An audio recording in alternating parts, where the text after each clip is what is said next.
నమస్కారం అమ్మా. ఎంతో అద్భుతంగా తెలియచేశారండి. ఆ బదరీనారాయణ స్వామి మూర్తివి ఆయన విగ్రహ ప్రతిష్టాపన చేయటం, అందులోనూ అక్కడ అలకనందాలో నుంచి తీసుకుని రావడం, అక్కడ ఆ వేడి నీటిని ఆ శిష్యుల కోసం వారు ఆదిశంకరాచార్యులు వారు అవన్నీ కూడా సృష్టించడం, ఇవన్నీ వింటూ ఉంటే ఎంతో అద్భుతంగా అనిపించిందండి. మరి బదరిలో ఇంకా ఏమైనా విశేషాలు ఉంటే అవి కూడా తెలియచేస్తారా? బదరిలో చాలా చాలా విశేషాలమ్మా. బదరి ప్రయాణం అంతా చాలా విశేషంగా ఉంటుంది. అందులో ఒకటి చెప్తానమ్మా. శంకరాచార్యుల వారికి శిష్యులందరూ వచ్చారు. ఈ శిష్యులందరూ కూడా రకరకాలైనటువంటి భావనలు ఉంటాయిగా, మనకు తెలుసుగా. శిష్యులు అన్నాక వాళ్ళు గనక ఉత్తమమైన దీంట్లో ఉంటే అందరూ గురువులే అయ్యేవాళ్ళు. అందులో సనందుడు అనేటటువంటి శిష్యుడు శంకరాచార్యుల వారు బ్రహ్మసూత్రాలు మొత్తం రాశారని చెప్పుకున్నాగా. బ్రహ్మసూత్రాలకు మొత్తం భాష్యం రచించేశారు. అంటే వారు తనతో పాటు చదువుకున్న వారేనా అండి? కాదు, ఇంకొక ఆయన సనందుడని. ఆయనేమో చిత్సుకుడు, పూర్ణానందగిరి అటు వాళ్ళు కాదు. సనందుడు మధ్యలో కాశీలో వచ్చారు. అయితే ఈ సనందుడి దగ్గర వచ్చేటప్పటికి ప్రత్యేకత, స్వామివారి యొక్క సేవల్లో కానీ చెప్పే పాఠంలో కానీ ఆయన బాగా సారాన్ని పట్టుకోవడం అనేది చూశారు శంకర్. ఎప్పుడైనా గురువుకి విద్యని వేగంగా పట్టుకునే వాళ్ళ మీద ప్రేమ కొంచెం ఎక్కువ ఉంటుంది, కొంచెం ఉంటుంది. వాళ్ళకంటే ఎవరి యోగ్యతను బట్టి వాళ్ళకి ఇస్తారు. ప్రేమ అనే దానికంటే కూడా ఎవరికి ఏది కావాలో అది ఇంత ఇవ్వాలి గురువు అంటే. వాళ్ళ అర్హతలను బట్టి కాస్త ఎక్కువగా ఈయనకి ఇస్తున్నారు అనే భావన మిగతా శిష్యులకు కలిగింది. సనందుడికి ఎక్కువగా చేస్తున్నారు, సనందుడి పట్ల పక్షపాతం చూపిస్తున్నారు గురువు గారు, ప్రత్యేక శ్రద్ధ, కొంచెం పక్షపాతం చూపిస్తున్నారు. లేకపోతే బ్రహ్మసూత్రాలు మొత్తానికి ఆయన భాష్యం రాశారు. వ్యాసుల వారి బ్రహ్మసూత్రానికి భాష్యం అంతకుముందు చాలామంది కొంతమంది రాశారు, కానీ అవన్నీ దారుణంగా ఉన్నాయన్నమాట.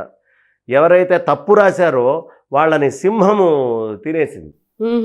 అలాంటి ఘటనలు కొన్ని ఉన్నాయి. కాబట్టి బ్రహ్మసూత్రాలకు అప్పుడు సాహసించి స్వతంత్రంగా అద్భుతమైన భాష్యాలు శృతిబద్ధమైనటువంటివి లేవు. అంటే తప్పు రాస్తే పరిణామాలు కూడా ఎదుర్కోవాలి. అయితే శంకరాచార్యుల వారు చక్కగా భాష్యాన్ని మొత్తాన్ని అక్కడ రచించారు. చెప్పుకున్నాం, దశోపనిషత్తులు, అట్లాగే శ్వేతాశ్వతరము, అదేవిధంగా నృసింహతాపిన్యుపనిషత్తు, ఈ ఉపనిషత్తులు చెప్పారు.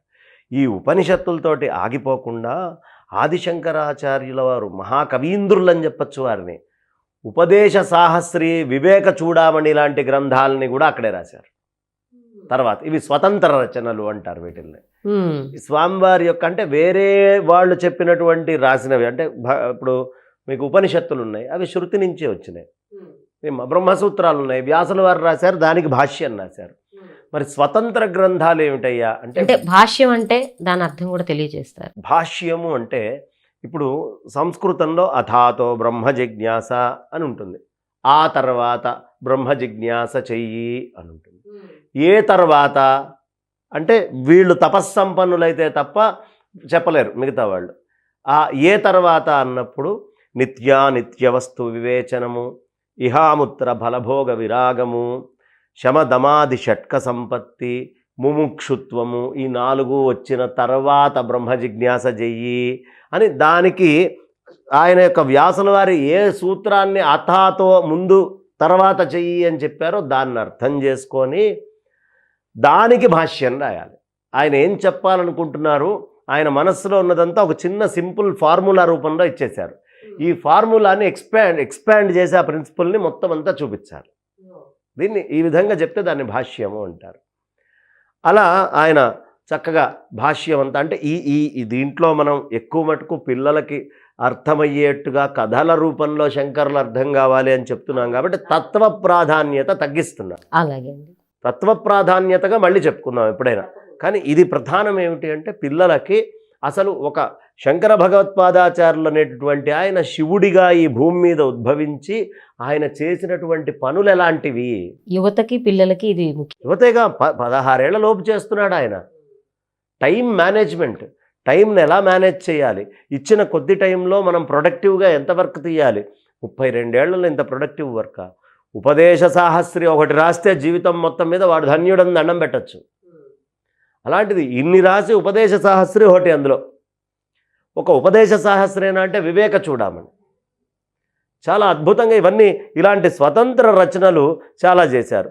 సామాన్యమైనటువంటి ముముక్షువులు ధరించడానికి కూడా అపరోక్షానుభూతి అయితేనేంటి, ఆత్మబోధ ఇట్లాంటి గ్రంథాలని రచించారు. అపరోక్షానుభూతి, ఆత్మబోధ, ఈ గ్రంథాలన్నీ సామాన్యమైనటువంటి అది వారి స్వయం రచనలు.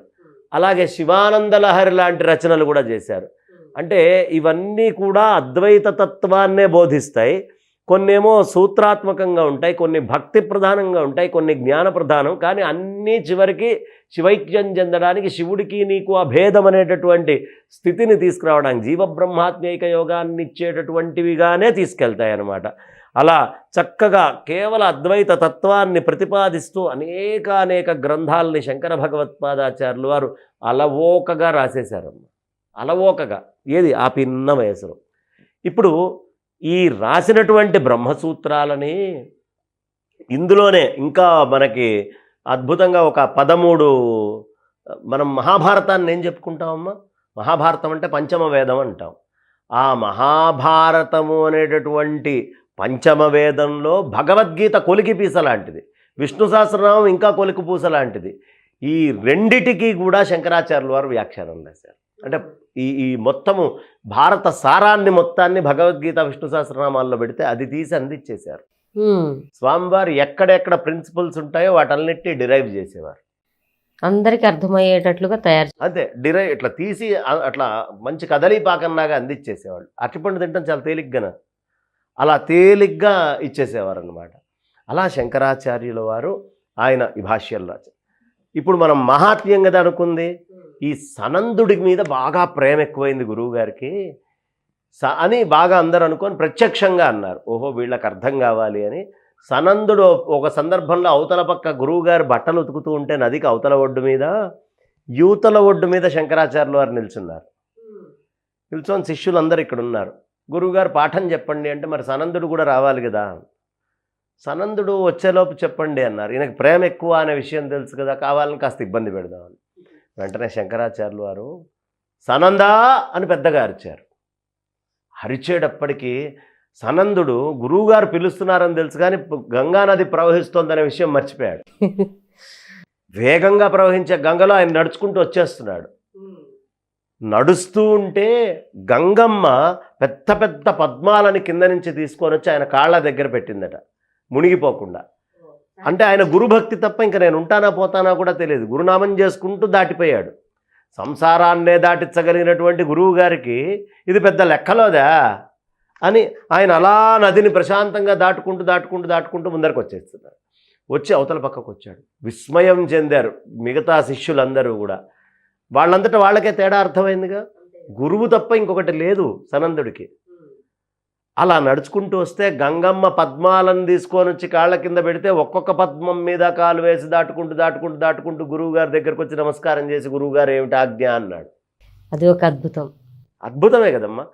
అప్పటి నుంచి ఈ సనందుడికి పేరు మారింది, పద్మపాదుడు అని పేరు పెట్టారు. పద్మాల మీద నుంచి నడిచి వచ్చారు కాదు, పద్మపాదాచార్యుల వారు అనే శిష్యుడిగా ఆయన తయారయ్యారు. ఈ పద్మపాదాచార్యుల వారి చరిత్ర చూస్తే ఆయనే కాదు, ఆయన్ని నమ్ముకున్నటువంటి శిష్యుడు అనాయాసంగా ప్రవహించే గంగలో దాటుకుంటూ రాగలడు. శంకరులని నమ్ముకున్నవాడు ఎవడైనా, ఆదిశంకరాచార్యుల వారిని హృదయంలో పెట్టుకున్నటువంటి వాడు ఎవడైనా, ఎంత ఘోరమైన భయంకరమైనటువంటి తాపాలు ఈ ప్రపంచంలో ఉన్నప్పటికీ, కలవు భవామ్యహం, కలియుగంలో జగద్గురు ఎవరయ్యా అంటే ఆదిశంకర భగవత్పాదాచార్యుల వారే. అలాంటి శంకర భగవత్పాదాచార్యుల వారిని మనం గనక ఆశ్రయిస్తే ఇప్పుడు ఉన్న భౌతికమైన ఇబ్బందులు, కష్టాలన్నీ చిన్నవైపోతాయన్న, చాలా చిన్నవి. శంకరుడి యొక్క మహాత్మ్యం అది. అలా సనందుడు దాటి పద్మపాదుడయ్యాడు. అప్పటి నుంచి శిష్యులు పద్మపాదుడంటే చాలా మహానుభావుడు అని వాళ్ళంతటా వాళ్ళకి అర్థమయ్యేట్టుగా పాఠం చెప్పారు గురువుగారు. గురువుగారు ఏది నోటితోటి చెప్పేవారు కాదు, ఆయన అక్కడ చేస్తూ ఉంటే వాళ్ళకి అర్థమైపోతూ ఉండేది, అర్థం చేసుకునేవారు. 14 ఏళ్లకి గురువుగారి మీద సనందుడికి అంత ప్రేమ ఏమిటి, ఆ పిలిస్తే ఉరుక్కుంటూ రావడం ఏమిటి అంటే, గురువు గురించి ఎంత తెలిస్తే మిగతా అన్నీ వదిలిపెట్టి గురువే సర్వస్వం అనుకుంటాడు. నమ్మకం. కాబట్టి ఇది అద్భుతమైన చరిత్ర శిష్యుడికి సంబంధించింది మనం అక్కడ చూస్తున్నాం.